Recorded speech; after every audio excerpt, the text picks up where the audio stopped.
So here's what's actually happening when you start living and upholding your standards. You will start to notice these uncomfortable shifts in the beginning. And these uncomfortable shifts actually means you are growing. It's nothing to fear. So one, you'll start first feeling and seeing resistance from the people closest to you. Some friends, some family members, because of the new boundaries you set forth. And it's the people who benefited from your lack of boundaries are the first ones to start pushing back. And then that pushback will make you second guess yourself and doubt yourself and say things like, am I being too much? Am I wrong for holding this line? But that's the discomfort of change. And three, some of those relationships will start to edit themselves out naturally. And not because, this is very important, because you pushed anybody away, but because they can't meet who you are growing into. And that's part of the growth. And four, you might even stop recognizing the old version of yourself. This is a very, very surprising truth. And you start to not tolerate things you used to. You start to not accept things you used to. This may feel really disorienting, but that again is part of your growth. Five, you may lose interest in things that you used to love, like those social groups or environments or routines or things that defined your past identity.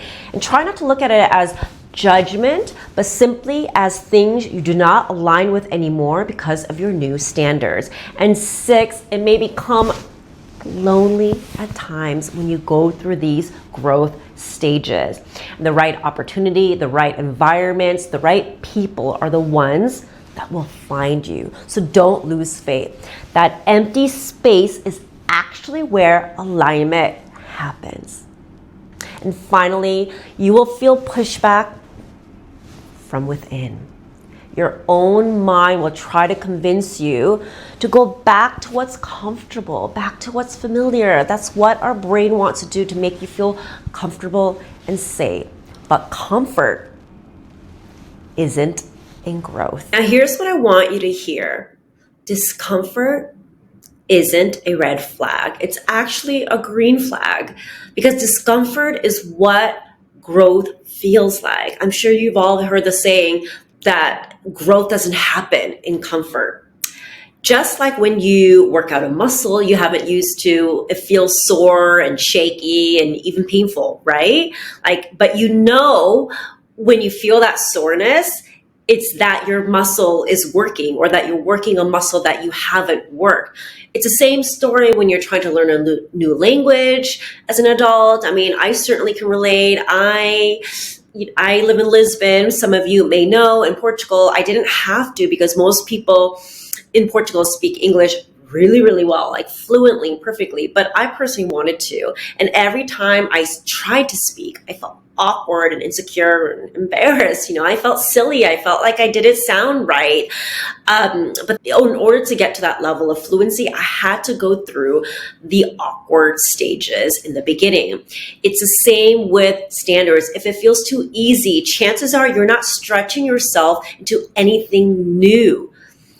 And if it feels uncomfortable, it means you're breaking out of your old patterns, which is necessary to step into new alignment of your growth. So when these uncomfortable shifts show up, and you will inevitably experience them, you'll need something bigger than your actual comfort to keep you really grounded through this phase.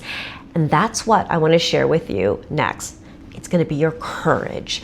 Courage is not the absence of fear or absence of discomfort. It's actually the willingness to face them, willingness to confront your fears and your discomfort. When you begin living by your standards, you're going to hit some moments that feel uncomfortable and shaky, and at moments at times that are really, really going to test you. And you're going to want to default back to what feels comfortable when it's hard. But courage says, yes, this is uncomfortable, but I know my values matter more than my comfort right now. And by holding them, I am choosing to live authentically aligned with my values. And that's why your courage, it will be the anchor here that keeps you grounded long enough for self-assurance to start to cultivate within you. And it's courage that ultimately carries you through the discomfort in life, right? Into the life you actually want to create that aligns with your standards. So now I want to share with you how you can practice courage when these uncomfortable shifts start to happen. How do you actually practice it? Because it's always going to be easier. Your brain is going to want to default to safety. Here are a few ways to try to anchor yourself in those moments. Number one is to pause before reacting. When resistance shows up, because inevitably it will, from others or even from within yourself, pause. There is a really, really power in that pause. That pause gives you the space to respond with intention instead of shrinking back and being reactive. And to re-anchor yourself in your values, go back to the values you defined in the earlier stages of the series. I explained on how to define your values. So you can go back to that if you've missed it and you need some help there. When self-doubt creeps in, reread them. They are your proof point on what you defined as what your standards are. And 3, reframe endings as alignment. When people or situations naturally start to edit themselves out, which I said they would, don't try to see it as a loss. Remind yourself this is creating space for what is actually truly aligned and will come into my life. And finally, celebrate micro moments of the courage that you will be practicing. Every time you uphold your boundary or speak up or honor your standard, you're actually doing something really good for yourself. No matter how small it is, acknowledge it.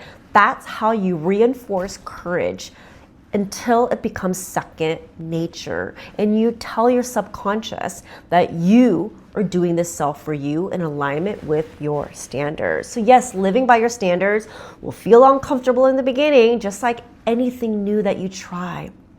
But courage is what will anchor you through this process, and it will allow you to keep choosing alignment over and over again, even when it's hard. And this is just part of the journey of living by your standards. This is part 8 of the series. So if you have been a returning listener, you know that I've been walking you through step by step of what actually looks like to live in alignment with your values. And if you're new here, thank you for joining me. Thank you for discovering this channel. I really want to empower more people to start living by their standards. So I created this series to help you do that and what it looks like step by step, because it is a practice and each part builds on the last one. So I created a series. I will link to that here. The previous video was all about accountability and how that is essential to live by your standards. So I will also link to that. It would be great to check out. And in the next part 9, we'll be talking about how you can take everything we've been building on so far and bring them into your relationships, because standards don't just shape our inner life, which is the first part we want to build. They will shape how we connect with others, the people we love, the people we interact with on a regular basis. So let's get deeper. And if you enjoyed this video, please do me a favor. It really helps this channel to grow. Share it with one other person that you think will gain value from it, and drop a comment below. Let me know what really resonated with you, what you're really working on throughout this process of living by your standards, or just drop me a question. Thank you so much, and I hope to see you again next time.